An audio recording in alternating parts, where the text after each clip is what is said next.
6 గంటల తర్వాత కూడా మంచం మీద ఆడదు గాని మొగాడు గాని పడుకున్నారు అంటే ఆ ఇంట్లో శని అంతకుముందే ప్రవేశించింది, వీళ్ళకంటే ముందే. ఇక మళ్ళీ వెళ్ళదది. పిల్లలు ఎవరన్నా పడుకుంటే వేరే విషయం అండి. 8 ఏళ్ల లోపు పిల్లలు, 80 ఏళ్లు దాటిన వాళ్ళు పడుకోవచ్చండి. వాళ్ళకి మనం సమయాలు చెప్పొద్దండి. 8 ఏళ్ల లోపు పిల్లలు ఎంతో, 80 ఏళ్లు దాటిన పెద్దలు కూడా అంతే. ఇద్దరు బాలురు, ఇద్దరు వృద్ధుల కింద లెక్క. 8 ఏళ్లు దాటుతున్నాయి అంటే నేర్పాలి ఖచ్చితంగా. ఓ గిల్లినా లేపాలి వాడిని. ఈ కాలం పిల్లలు ఇంతేనండి అంటే కుదరదండి అక్కడ.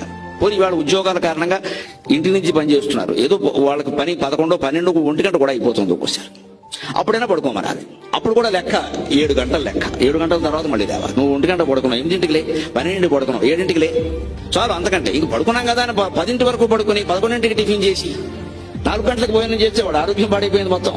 తూర్పు రేఖలు తెల్లవారక ముందే నిద్ర లేవాలి. ముందు 5 గంటలకు లేచే లక్షణం ఉన్నవాడు జీవితంలో అన్ని విజయాలు సాధించగలుగుతాడు. ముందు ఆ లేచే లక్షణం ఒకటి ఉండాలి. అవసరమైతే మళ్ళీ పడుకుందాం, ఏ మధ్యాహ్నం కాసేపు ముందు లేద్దాం.